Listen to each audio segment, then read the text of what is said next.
Acompañados polo presidente e fundador de Actensa, Severino Escurís Batalla, e diferentes membros do seu Consello de Administración, o vicepresidente da Xunta Diego Calvo e a conselleira do Mar Rosa Quintana visitaron as instalacións desta firma sentada no polígono da Tomada para coñecer polo miúdo o traballo que realiza, sendo unha das compañías de referencia en Galicia dedicada á importación e exportación a nivel mundial de peixe conxelado e ao procesado de túnidos e servizos de conxelación. Durante a visita puxeron en valor o potencial da industria galega de transformación de produtos do mar, da que forma parte esta empresa, manifestando a súa preocupación pola exclusión por parte do Goberno central deste sector dos proxectos estratéxicos para a recuperación e transformación económica do ámbito agroalimentario. No puede ser que un sector tan importante como es el sector de la conserva en Galicia pueda quedar fuera de la convocatoria de ayudas. Para nosotros es fundamental ayudar a este sector, no solo desde el punto de vista, repito,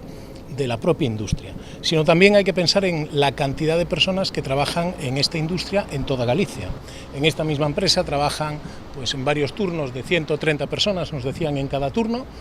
Lógicamente, en una zona como la Barbanza, toda la industria conservera es fundamental y no podemos entender cómo una industria tan importante puede quedar fuera de la convocatoria de ayudas. No debemos de olvidar que son unas empresas que el año pasado incrementaron el nivel de exportación a unos 2.500 millones de euros,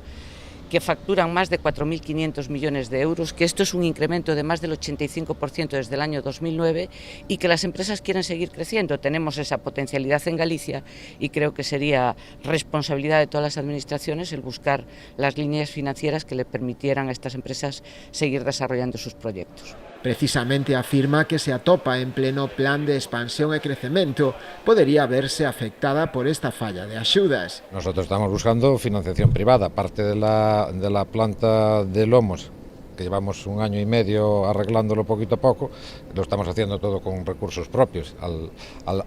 usar recursos propios, evidentemente nuestra inversión son más lentas que si pudiéramos acceder a unos fondos que nos ayudaran. Actensa, cun crecemento en 2021 de 156 millóns de euros, conta actualmente cun cadro de persoal de máis de 300 traballadores.